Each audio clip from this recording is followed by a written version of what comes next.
Can you really check in your stress at Britain's most mindful hotel? Meditation with Meghan's guru. Sanity walks with a therapist. And no minibar. Victoria Woodhull tries to find hers, and Victoria Woodhull gave her verdict on Britain's first mindfulness hotel. Inhabit, converted 5-story townhouse in Paddington, has a ban on single-use plastics. Dishes served in the hotel's restaurant excludes meat, dairy and refined sugar. Founder Nadira Lalji, 32, turned to mindfulness as a way of avoiding burnout. Mercedes Seif says it's difficult to maintain healthy habits when traveling. Victoria Woodhull questions if Inhabit is for hardcore wellness fans only, by Victoria Woodhull, for the Daily Mail, published 22:02 Greenwich Mean Time, the 20th of October 2019, updated 11:43 Greenwich Mean Time, the 21st of October 2019. The fact this is no normal hotel is clear the moment I walk through its front door. Garlanded with sensory fragrant herbs, the pale wood and earth-toned foyer looks more Scandi spa than hotel lobby. The serene staff are smiling and unhurried, and there's a relaxation pod offering guided meditations. A leaflet sets out details of sanity walks and yoga classes. It's exactly the welcome you'd expect at Britain's first mindfulness hotel. Inhabit, a converted 5-story townhouse in Paddington, the latest manifestation of the mental health megatrend that encourages us to live in the moment. But wait, central London? Who comes to the heart of the whirlwind for ultimate relaxation? In fact, its location is very much part of its point, with a filtration system that blocks pollution. This, it's claimed, is an oasis of clean air and grown-up minimalism in the very place you need it most. A hideously expensive country retreat it is not. Victoria Woodhull, pictured in the hotel's meditation pod, gave her verdict on Britain's first mindfulness hotel. Inhabit, based in Paddington. The interiors are designed to relax. Wooden floors, cool blue upholstery and lots of pot plants. The luxuries here are time, headspace and health, not copper baths and chandeliers. It's lovely, though it does rather take the childish fun out of staying in a fancy hotel. Normally I'd hoover up the minibar and watch endless TV just because I can, but here I hold back and instead unpack my bag neatly. On my pillow is a curated sleep kit, with proper silk eye mask, a sleep-inducing pillow spray, and relaxing magnesium oil to soothe my muscles and nervous system. I'm an insomniac and this feels relaxing already, despite the low hum of traffic outside. In fact, I feel cared for. There's also an array of other relaxation knickknacks: an aromatherapy associates diffuser, a scented candle by the self-care co, and a kimono-style waffle bathrobe, which doubtless uses less water to wash than a length fluffy job. The hotel is all intensely conscious, with a strong environmental focus. Every detail has a sustainability in mind. Even the loo roll is feel-good, ethically speaking, recycled, undyed, and with 50% of profits going to build toilets for those in need. At the bedside I find a little wooden casket with a charger where I can put my phone to bed to help me resist that late-night scroll. I'm probably not allowed Wi-Fi anyway. When I check the room information, it tells me there is connectivity. If you must, there's no minibar, either. Sigh, but at least I won't be kept awake by the overpriced slab of chocolate I've absent-mindedly troughed, or the irritating buzz of the fridge. I can buy smart snacks instead, such as gluten-free cookies, from the downstairs 24-hour pantry, actually a set of shelves at reception. Victoria, pictured, discovered that the toiletries in her hotel room were all by eco-conscious brand run at Inhabit. I am fast discovering, it's as much about what you don't need as what you do. Out are those luxury global traveler magazines that make you feel inadequate. In her inspiring art books and escapist reads, there are bookcases of them in the cozy lounge area downstairs.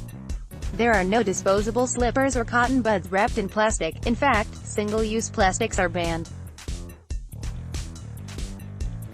There's an in-room water carafe that can be refilled from filtered water stations on every floor, and you can even borrow a reusable coffee cup for out and about. The toiletries, by eco-conscious brand Ren, are all refillables as opposed to nickables. Not that I'm neglected. When I realize I've forgotten my toothpaste, a helpful staff member, they are all trained in mindfulness, pop to the corner shop to get me some, mindful of my preferred brand. The boldest move, however, becomes apparent at dinner, when I discover that the hotel restaurant proudly excludes meat, dairy and refined sugar in its dishes.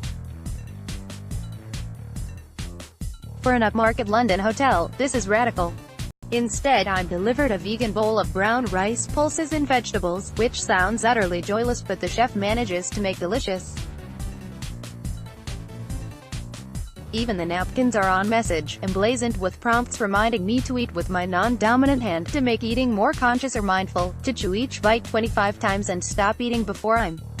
There's also the promise of conscious cocktails, alcoholic, with a healthy twist, and mindful mocktails. Rooms with a Yotown breakfast start at £126. Victoria, pictured, slept on a Casper mattress, made from organic wool and cotton. No, this is not a hotel aimed at cynics. It's for people who are perhaps already trying to be more mindful in their lives, whether that's eating a bit more healthily, trying meditation or buying more consciously, says Mercedes Seif, yoga teacher and founder of Yotown Health Retreat in Devon, which runs the restaurant.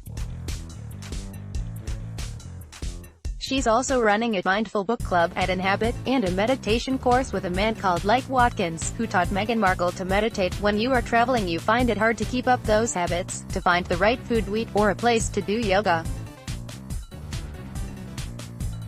Traveling can be so unhealthy anyway and messes with your system. Do you then want the orange juice for breakfast that's of sugar, or would you rather have a turmeric shot? Inhabit is the brainchild of hotelier Nadira Lalji, 32, who turned to mindfulness as a way of avoiding burnout. She wanted to create a hotel that wasn't a retreat but was affordable. Rooms with a Yotown breakfast start at £126, reasonable enough in the central London market, and had well-being as part of the fabric both for guests and staff. Building work starts in January on a much bigger Inhabit nearby, with more in the pipeline if the concept takes off. Having mindfulness at the heart of a hotel certainly captures a certain zeitgeist. Luxury gym chain Equinox set the trend in New York with its sleep and performance-focused wellness hotel, which opened earlier this year. And in London, co-working space group Uncommon has designed its offices with meditation pods, a comfy chair behind a wooden screen, as well as performance-enhancing scents and playlists. A well-being report commissioned by Uncommon showed that 92% of UK office workers prefer wellness-enabled buildings, apparently.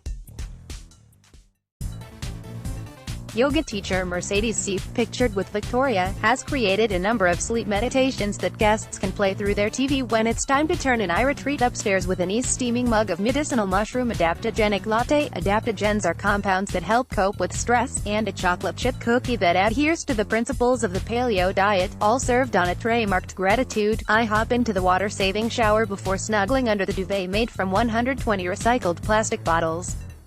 The Casper mattress, made from organic wool and cotton, is dubbed the Goldilocks, because it's just right for almost everyone. I sink in and tuck my phone up in its little wooden bed.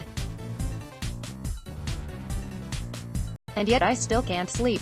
Which means it's time for one of Inhabit's short guided audio meditations, played through the TV. The sleep meditation is one of 5 traveler-themed scripts. There are also meditations for jet lag and homesickness, created by Mercedes. Actually, I really do feel utterly refreshed in the morning and decide to check out the hotel's infrared sauna and yoga studio. Although Mercedes doesn't teach there, many of the resident teachers are trained in her unique blend of yoga and positive psychology, and she gives me a special example session. Positive psychology focuses on what's going strong, not what's going wrong, she explains. Applied to yoga, that means there's always something everyone can do without worrying whether you're good enough. Victoria, pictured, says she wobbled like a drunk while taking part in a group sanity walk led by psychologist Kelly Hearn in Hyde Park. So when I'm in a tricky balance where I have one leg in the air while holding my other ankle, Mercedes doesn't tell me to do standing splits, as if, but instead encourages me to experiment with falling. We can all do that.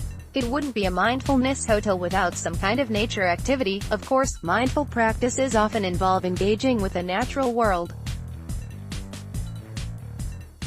I can borrow one of the hotel's Tokyo slow bikes, old-fashioned sit-up and beg affairs that emphasize comfort over speed. Or I can take a group sanity walk with psychologist Kelly Hearn in nearby Hyde Park. This, I have to experience. Kelly, a Californian, says she uses walking both for herself and in therapy sessions with clients because it helps gain clarity on whatever is troubling you. A group of us gathers beneath a tree at the edge of the park, a 5-minute walk away, and Kelly guides us through a standing body scan, where you focus on individual body parts to help connect with your physical self. Most of us are too stuck in our heads, she explains. We'll be doing some very slow walking. You might be surprised at how slow, she warns. And we'll be silent. There's great power in shared silence. She leads us off at pallbearer's pace, inviting us to focus on the steps. I'm astonished to discover how difficult this is. I'm wobbling like a drunk, I simply don't have the muscle control. I'm so used to powering everywhere in a tearing hurry that my body doesn't know how to slow down. Victoria, pictured, questions if an habit is for hardcore wellness fans only. However, she admits that her stay converted her. I'm aware that as a group we must make a comical sight, like extras from Shaun of the Dead, and people look at us as if we're insane. I notice just how hurried everyone around us is and how loudly they talk on their mobiles, oblivious to their surroundings. Back at the hotel, with a warming turmeric latte on one of the wooden tables creatively upcycled by the Goldfinger Factory, a local sustainable social enterprise, I do genuinely feel as though I have powered down and taken in what's around me. Even if you don't really buy the hotel's ethos, you can't fail to feel a little more uplifted and energized after a stay here. As Mercedes says, it's about making health and well-being part of your day. We can all use 5 minutes to pop on some headphones and listen to